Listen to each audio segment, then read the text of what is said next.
السلام عليكم ورحمة الله وبركاته.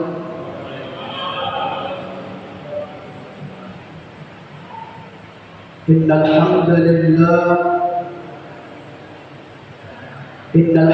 لله الفتاح العليم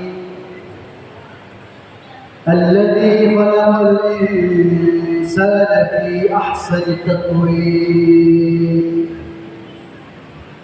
نشهد أن لا إله إلا الله واحد الحكيم، ونشهد أن محمدًا عبده ورسوله إمام المتقين.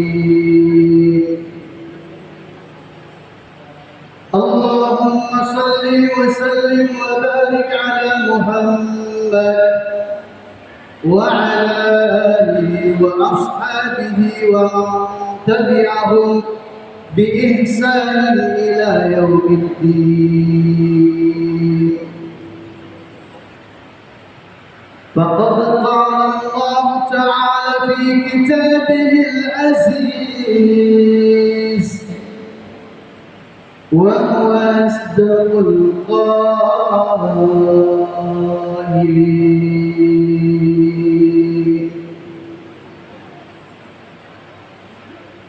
أعوذ بالله السميع العليم من الشيطان الرجيم. بسم الله الذي لا يضر مع اسمه شيء في الأرض ولا في السماء وهو السميع العليم.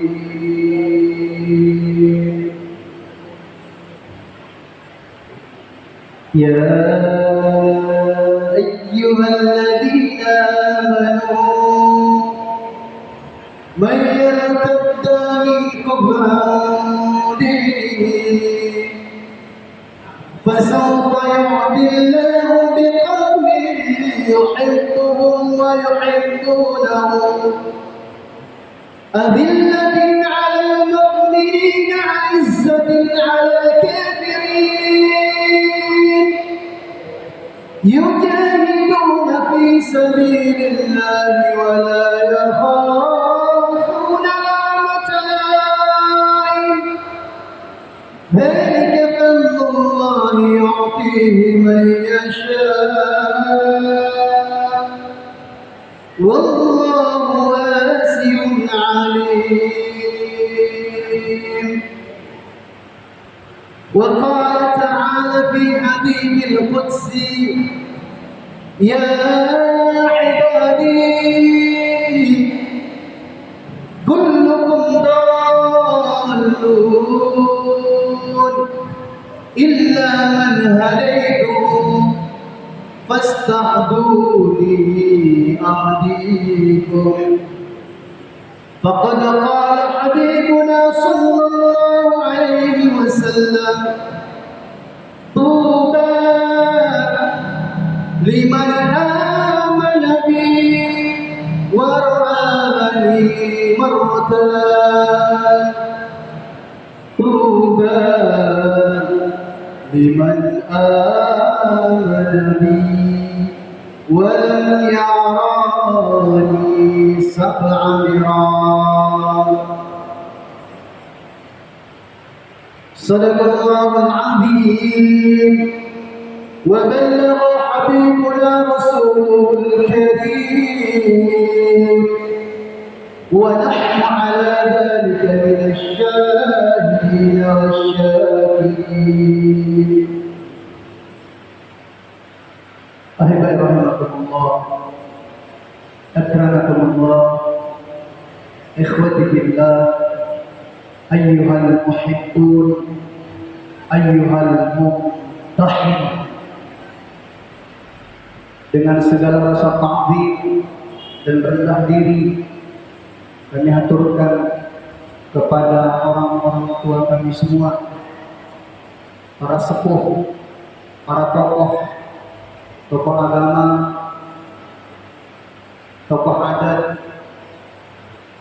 Hadirin wal hadirat yang insya Allah dan lebih baik ketika akhir bulan Sya'ban, pekan terakhir bulan Sya'ban, kita sibukkan diri kita di dalam majelis litarhidir Ramadan yang dimuliakan Allah Subhanahu wa taala.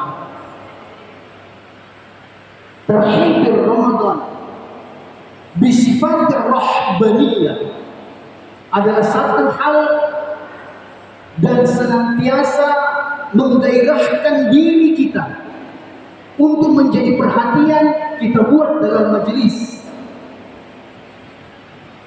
Kalau kami tidak salah tahun 2003 ketika kami ke Malaysia, Singapura dan Thailand bersama Al-Mukarram Nawarullah Marqadahu Almarhum Kiai Yabani. Di Malaysia kami kurang lebih sekitar sebulan sibuknya di sana untuk program Tarhib Ramadan. Satu hari minimal 3 majelis, terkadang sampai 5 majelis, sehingga kami pun juga harus dipencet.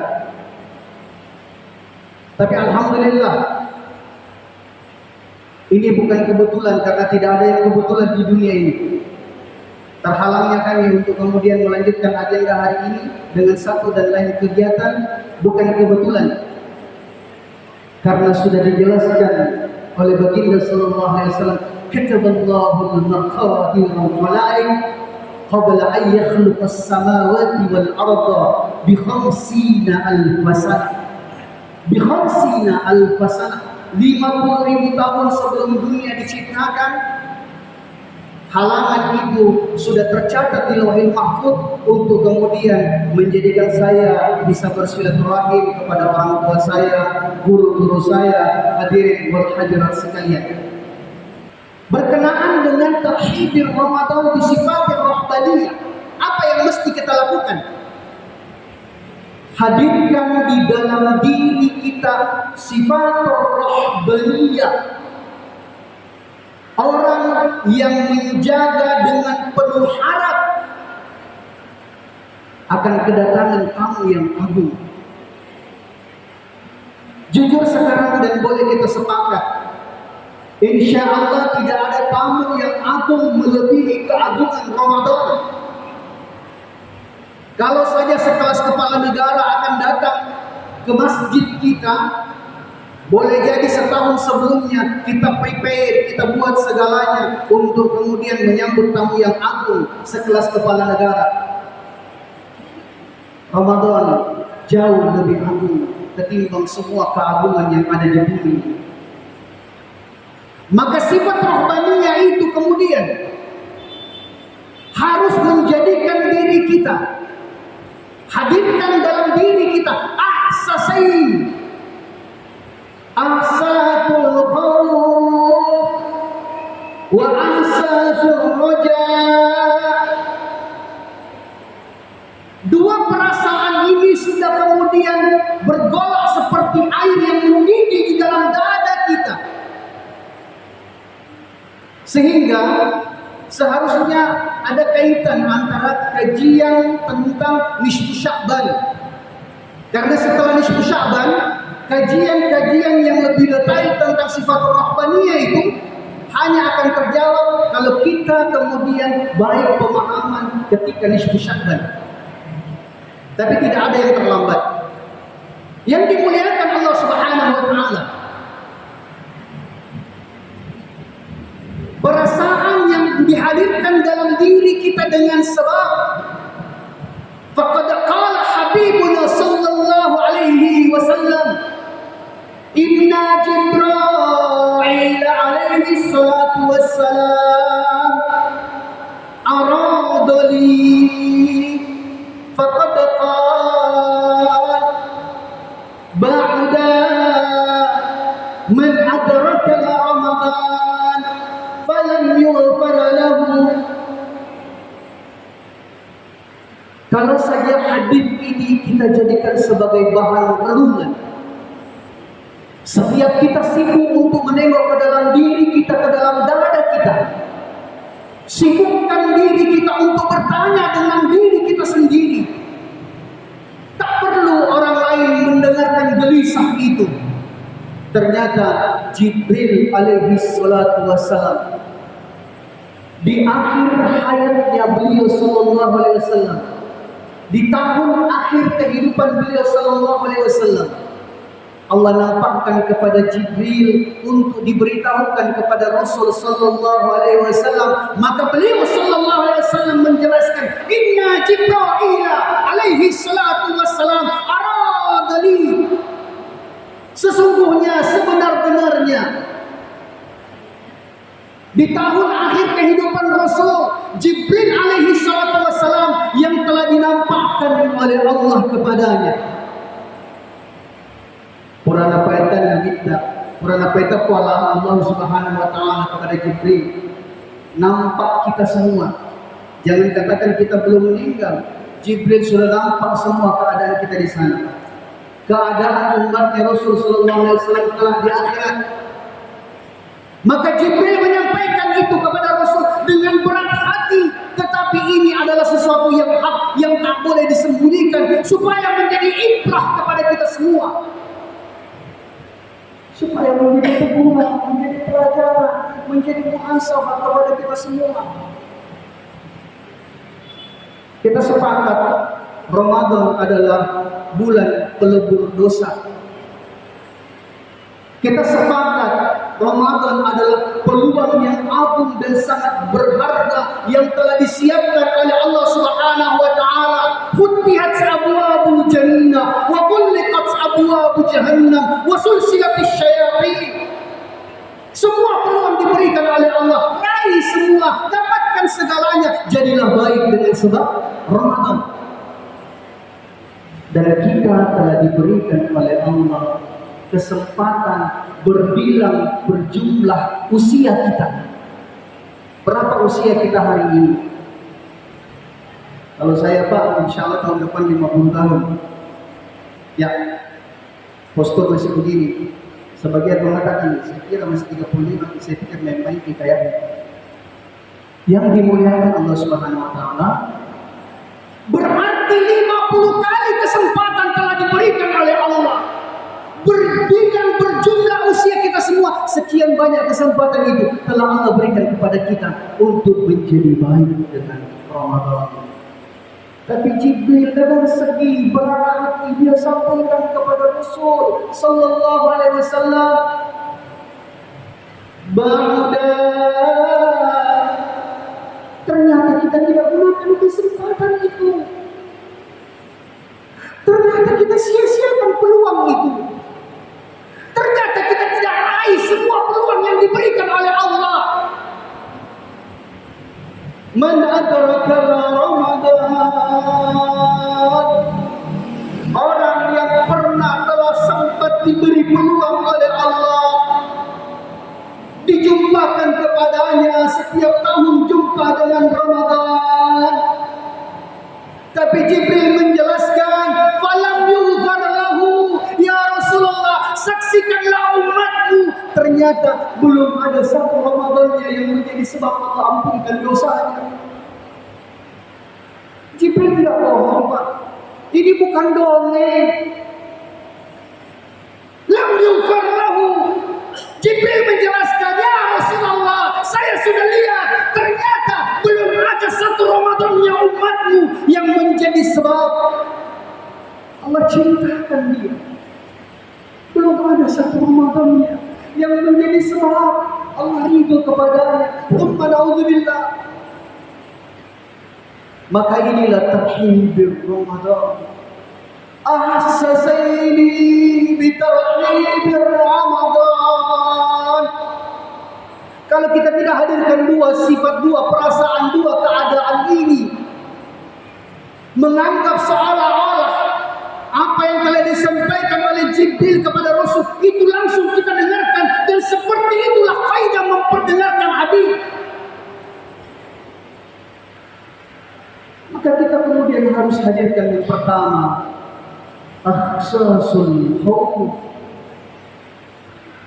Hadirkan perasaan takut, ya Allah kami takut, ya Allah. Ya Allah kami takut, ya Allah. Jangan sampai kami masuk ke dalam golongan orang yang pernah dilihat oleh Jibril. Kami takut ya Allah. Kesempatan yang sudah begitu banyak kami lewatkan. Kami takut ya Allah.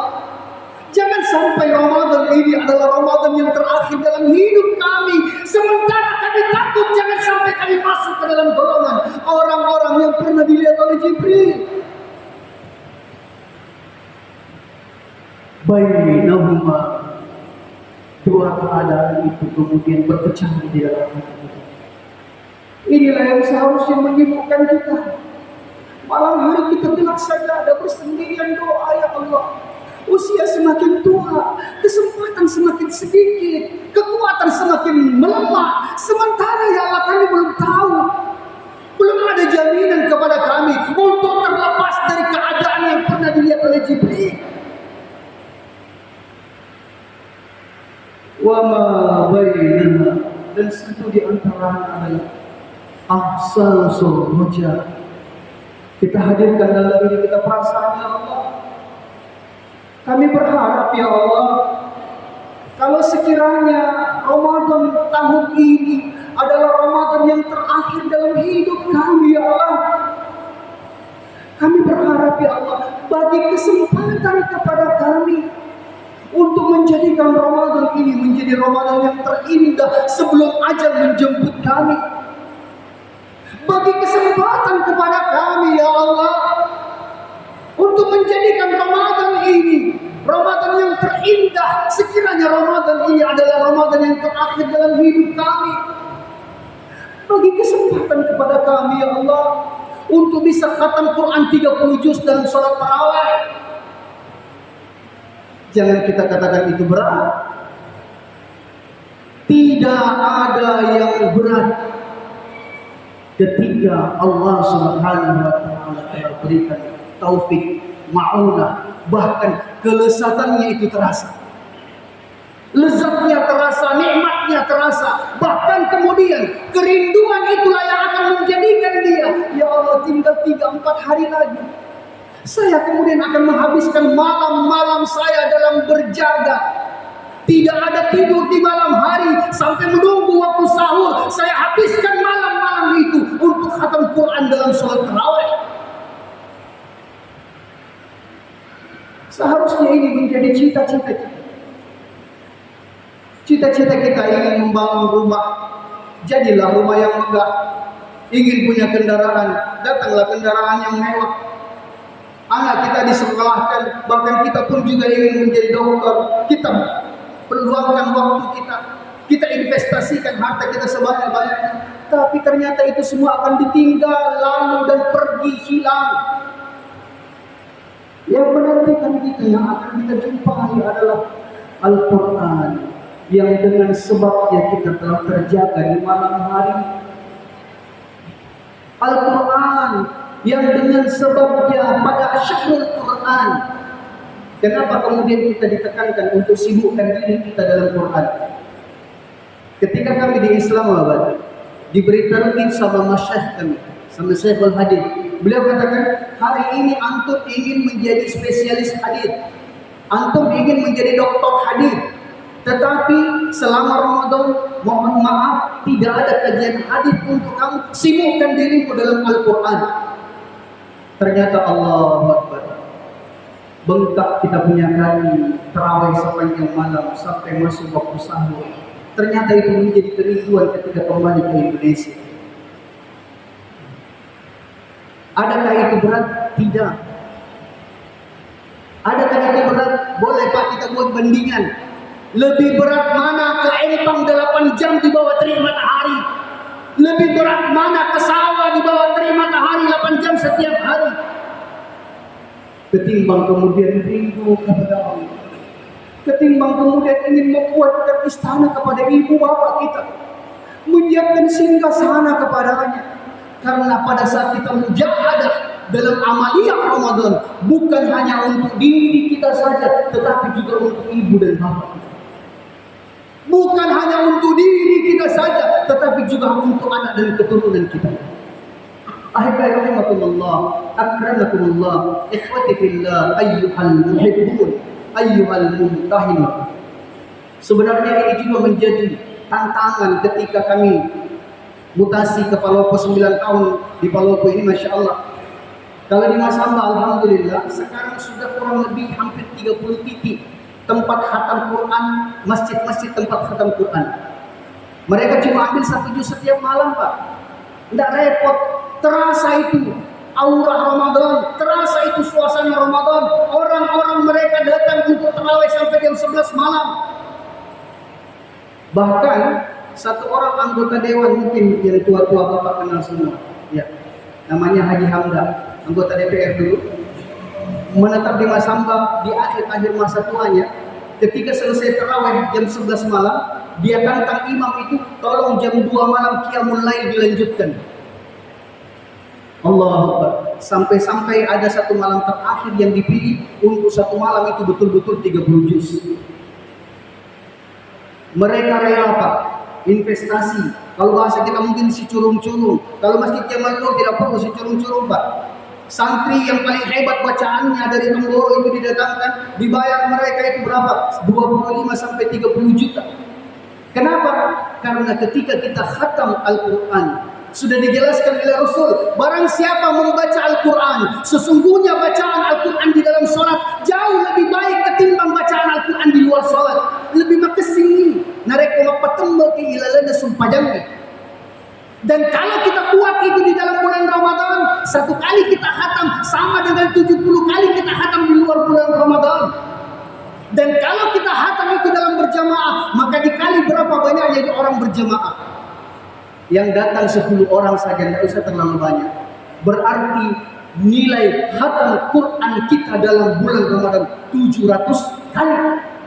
Lepek nih, sudah lepas tuntutan Al-Quran kepada kita. Kenapa? Karena nanti di akhirat, jangankan di akhirat, di barzah saja, yang akan ditanyakan kepada kita semua adalah, sudahkah kita tunaikan haknya Al-Quran? Apa itu haknya Al-Quran? Haknya Al-Quran tidak seperti kebanyakan yang kami lihat. Narek lebih ni anak-anak ibarat sanji gendeng di geret. Tidak. Rasul sallallahu alaihi wasallam menjelaskan haknya Al-Quran yang kemudian disyarah oleh para ulama, yakni haknya Al-Quran adalah dikhatamkan minimal 2 kali dalam 1 tahun. Berarti kalau kita mau lepas tuntutan dari Al-Quran, minimal 2 kali umur kita khatamkan Quran, maka Al-Quran tidak akan menuntut kita di barzah. Cuma 1 kali saja pada dalam Ramadan kita khatamkan itu, sudah akan bernilai 700 kali dan sebagainya. Yang dimuliakan Allah Subhanahu wa taala, itu persoalan litarhib Ramadan bersifat rahbaniyah. Maka ada yang lain lagi yang tidak boleh kita abaikan. Tetapi terkadang keliru memahaminya. Tapi ini bukan hadis, maka itu keliru. Kalau bukan hadis kemudian dikatakan hadis. Ini bukan hadis, tetapi ikhtisarul hadis, sehingga dikatakan maqalah. Dari rangkaian hadis-hadis yang bersifat umum, kemudian dibuat ikhtisar, jadilah itu maqalah. Maka para ulama menjelaskan, man fariha bidukhul Ramadan harramallahu jasadahu 'alan niran. Tapi sekali lagi, ini bukan hadis tetapi ikhtisar hadis. Dan ternyata terkadang salah ditafsirkan karena hanya melihat secara tekstual. Apa artinya, Pak? Mengfariha, barang siapa yang bergembira bidukhulir Ramadan, dengan menyambut kedatangan Ramadan. Sehingga orang-orang tafsirkan dari kata gembira, gembira dengan persepsinya. Bagaimana gembira, Pak? Penuh tempat rekreasi ketika akan datang bulan Ramadan. Seperti itu yang dimaksudkan dari makalah ini? Bukan. Yang dimaksudkan orang bergembira menyambut bulan suci Ramadan. Sering kami sampaikan, lagi dan lagi diulang, bahwasanya Gotong royong menyambut bulan Ramadan, bukan gotong royong biasa. Ketika itu kita buat di masjid untuk menjadikan jemaah masjid kita selesa, nyaman dan sebagainya. Bahkan saya sering katakan, saya ragu ketika ada orang mengatakan saya gembira, marhaban ya Ramadan, menyambut Ramadan, tapi masjidnya masih ada sarang laba-labanya. Alhamdulillah kalau di masjid kita terjaga semua. Yang dimuliakan Allah Subhanahu wa taala, jangan anggap ngecat masjid, ngepel masjid, bersihkan pekarangan masjid, menjadikan masjid itu nampak indah, selesa, nyaman. Ini adalah gotong royong biasa, tidak. Untuk menggantikan kegembiraan yang keliru. Masjid Jabal Nur alhamdulillah sering kita buat begitu. Daripada anak gadis kita di pinggir sungai bakar-bakar ikan dengan yang tidak tahu siapa yang ditemani, kumpulkan anak muda kita, masjid boleh kita bakar-bakar ikan di pekarangan masjid sambil kemudian kita gotong royong. Kenapa? Harramahullahu jasadahu 'alal niran. Maka dijelaskan, kalau benar gembiranya kita menyambut Ramadan, maka jasad kita, jangankan jasad kita, bahkan satu lembar rambut yang ada di tubuh kita diharamkan oleh Allah untuk disentuh api neraka. Jangan sampai nanti kemudian kalau begitu bertepatan besok hari Sabtu, Ahad, Senin libur lagi, 3 hari berturut-turut kita gotong royong. Sekali lagi Pak, ini bukan gotong royong biasa. Ganjarannya pun juga tidak biasa. Maka yang dimuliakan Allah Subhanahu wa taala, yang menjadikan kesalahpahaman yang lebih fatal lagi adalah menyambut Ramadan sekarang sudah mulai marak. Ya.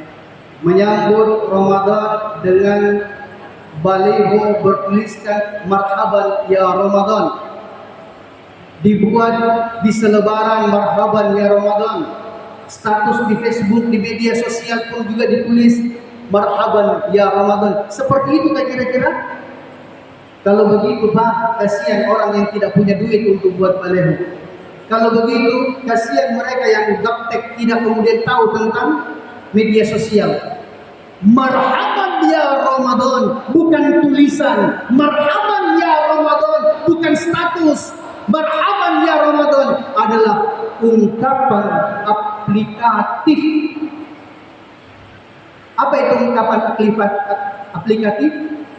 Yang dilihat orang yang pantas disematkan baginya marhaban ya Ramadan adalah orang yang benar cintanya, orang yang benar rindunya, maudaninna, orang yang benar kegembiraannya, meskipun dia tidak punya duit buat baleho, meskipun dia tidak pasang status, dia tidak buat di media sosial, tapi penduduk langit katakan dzalika litathidir Ramadan. Ini orang-orang yang pantas untuk kemudian disematkan kepadanya marhaban ya Ramadan. Ahibai rahimakumullah, akramakumullah, ikhwati fillah, ayyuhal muhibbun, ayyuhal muntahidun. Maka ada satu amal yang Allah bahkan ketika kita lafazkan itu dengan penuh perenungan, yakin dan percaya Pak, menetes air mata kita dalam tangis dan rindu, terutama di akhir-akhir bulan Sya'ban. Itulah nisfu Sya'ban. Apa yang kemudian kita doa di akhir Sya'ban, kita doa kepada Allah. Ini sahih Pak. Imam Nawawi rahimahullah menukilkan dalam berbagai kitabnya yang kemudian disyarah lagi. Di akhir bulan Sya'ban, hendaklah kita sibukkan diri kita, selipkan itu dalam setiap doa, selipkan itu dalam setiap kegiatan. Nareko pegawai kipura ki maceklok ibaca si doero. Nareko padangkan ki isa segoy na pangmilya ibaca doero. Ibu-ibu yang masak di dapur baca, galakkan sibukkan diri kita, lazimkan doa itu senantiasa, karena itu telah diajarkan kepada sahabat. Minta kepada Allah, Allahumma barik lana fi akhir Sya'ban. Allahumma akhrijna mukhraj sidqin min asy-sya'ban وادخلنا مدخل صدق في رمضان وبلغنا رمضان. Kalau kita sampai di lafaz wabaligna Ramadan, Allahu Akbar, luar biasa Pak. Bahkan kalau itu dilazimkan sejak bulan Rajab, orang yang sudah jumpa dengan Rajab masuk kepada Sya'ban, sejak awal Rajab dia sudah lafazkan itu senantiasa. Hebatnya luar biasa Pak. Jangan dianggap enteng ini doa. Karena jangan sampai kita anggap Ramadan kan tinggal berapa hari ke depan. Tak ada jaminan kepada kita semua untuk bisa jumpa dengan Ramadan. Belum ada jaminan. Jangankan untuk jumpa Ramadan yang masih beberapa hari, esok pagi belum ada jaminan kepada kita untuk lihat matahari terbit. Karena Rasulullah SAW menjelaskan, Inna malakal maut la yandur fi wujuhil ibad kulla yawmi sab'ina nadara. Rasul beritahu hati-hati kita. Jangan terlalu percaya diri akan jumpa Ramadan. Karena ternyata dalam 1 kali 24 jam Israel siap siaga ingin jemput kita di depan pintu rumah kita. Eka siaga, eka pitu puluh 70 kali setiap hari, setiap 21 menit oleh si Israel. Nah tengok kira jelik sudah mau dicabutkan kira-kira ini. Artinya berarti masih sangat masih sangat tidak memungkinkan kita untuk jumpa dengan Ramadan. Tapi kalau sibukkan diri kita dalam doa-doa yang diajarkan tadi, hebatnya luar biasa. Dek panasi runtuh ramalan mati. Maka nanti di akhirat akan ada wisuda. Kalau wisuda di dunia, mahasiswa harus memenuhi semua SKS-nya, tugas-tugasnya, kewajiban-kewajibannya, bahkan kemudian diakhiri dengan munakasah, sidang munakasah, baru dia boleh wisuda. Tapi di akhirat Pak, meskipun kita tidak pernah sekolah, meskipun kita orang biasa-biasa saja, meskipun kita orang awam, ada wisuda yang akan disematkan. Ada gelar yang akan disematkan kepada siapa? Kepada orang yang selalu sibukkan dirinya sejak bulan Rajab masuk di dalam bulan Sya'ban, doa dengan doa itu. Allahumma barik lana fi Rajab wa Sya'ban wa ballighna Ramadan. Sejak bulan Rajab dia sampaikan, kemudian dia meninggal dunia, maka di akhirat dia akan diberikan gelaran as-saimun. Tidak ada artinya apa gelar dokter di sana. Tapi as-saimun, Masya Allah, akan dibukakan, dibentangkan jalan yang luas, diberikan gerbang yang hebat, yang namanya Ar-Rayyan. Masuklah kamu ke dalamnya. Ar-Rayyan telah menanti kamu. Ar-Rayyan telah menyebut-nyebut namamu. Siapa mereka? Bahkan malaikat kemudian dia komplain, dia protes. Ya Allah, dia panasi untuk ramalan nama dia. Maka angka diberikan gelaran kepadanya as-saimun toteku puasanna. Itulah hebatnya Pak, kalau kita hadirkan rasa khauf dan roja. Maka ketika sampai kepada lafaz wa ballighna Ramadan, datangkan rasa maudani merenung di dalam hati kita. Awe kasih puan, peletu kasih ramalan puan. Ya Allah, jumpakan kami dalam Ramadan. Beri kesempatan ya Allah, jadikan Ramadan ini adalah Ramadan yang terindah. Sehingga kemudian keberkahan itu akan datang, kelezatan itu akan terasa, bahkan kemudian kerinduan kepada Ramadan akan berani kita ungkapkan. Kalau kita buka kitab Hayatus Sahabat, kalau kita buka kitab Sirah Nabawiyah, maka di situ kita akan mendapatkan athar yang disampaikan oleh sahabat. Laitaka dunan qarib, Ramadan belum berakhir, mereka kemudian beritahu, ya Allah, nareko muelorek kasih Tuhan, sekiranya Engkau izinkan ya Allah, laitaka dunan qarib, saya tidak mau berpisah lagi dengan Ramadan. Kalau tahun ini saya sudah jumpa dengan Ramadan, saya tak mau berpisah dengannya sehingga kematian datang.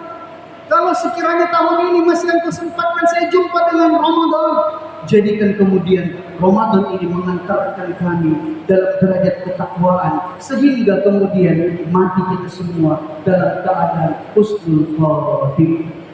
Ahibai rahimakumullah, akramakumullah, ikhwati fillah, ayyuhal muhibbun, ayyuhal tahiyun.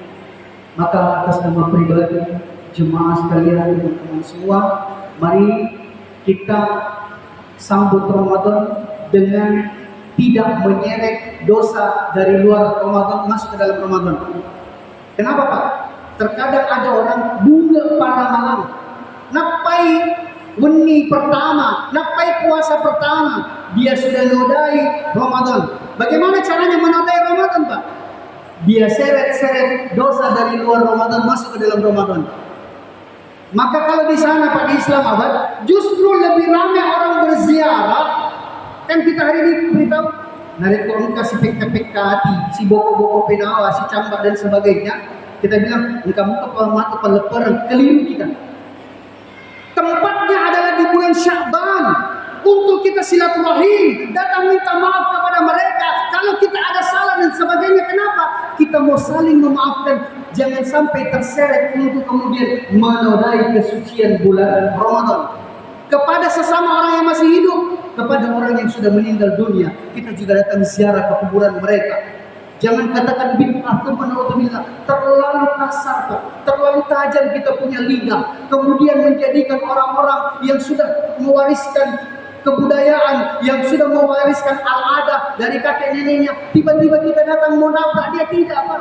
Di mana letak bid'ahnya? Wong Rasulullah sallallahu alaihi wasallam saja lebih hebat di Rasul Pak. Sudah selesai tahajud tengah malam, dia pergi ziarah kuburnya Khadijah. Di mana letak bid'ahnya coba? Bahkan kalau mau dikaji lagi tentang apa yang dibuat oleh orang-orang tua kita, siram air di kuburan, bawa bunga di kuburan, ada semua yang namanya kias, sandaran yang pernah dilakukan oleh Rasul dan tidak bertentangan dengan apa yang kita buat. Itulah perlunya metodologi, itulah perlunya korelasi, itulah perlunya kajian ilmiah, bukan hanya dengan perasaan, apalagi dengan dangkalnya ilmu, bahkan kemudian tidak tersambungnya sanad keilmuan kita sampai kepada baginda sallallahu alaihi wasallam. Mudah-mudahan kita tidak salah paham dalam itu. Jadi tabik yang belum ziarah kubur, kita ziarah kubur, bersihkan kuburan ibu bapak, kenang keindahannya, bawa anak kita, bawa istri kita, bawa cucu kita, bawa cucunya. Hati kita yang teriak, sebut namanya ibu kita, binti siapa. Bayangkan keindahan, bayangkan dia tersenyum. Hati kita cerita, ibu, ku bawa pasien apota, engkau apota, bawa ibu. Maguru kau dikasih mengaji, yakin saya ibu, setiap satu ayat yang dibaca apota ini akan menerangi tubuh kita. Teriak kita nostalgia dengan ibu kita, ibu mau tanya tak kasih. Saya ingat keindahan bersama kita. Saya rasakan kemudian sentuhan lembut, belayan lembut, bahkan panggilan sayang dan cinta dari ibu kita dengan ciri khasnya tidak boleh hilang di telinga seorang anak. Semoga Allah Subhanahu wa taala pahamkan kita dan jadikan Ramadan kita tahun ini menjadi Ramadan yang terbaik. Jangan sampai kemudian Ramadan ini lewat begitu saja sehingga kemudian Ramadan ini menjadi Ramadan yang penuh dengan peradaban. Al-haqqu min rabbik. Kebenaran pasti memang dan hanyalah milik Allah. Marhaban ya Ramadan, subhanakallahumma wa bihamdik, nashhadu an la ilaha illa anta, nastaghfiruka wa natubu ilaik. Subhana rabbika rabbil izzati amma yasifun, wa salamun 'alal mursalin, walhamdulillahi rabbil alamin. Wassalamu alaikum warahmatullahi wabarakatuh.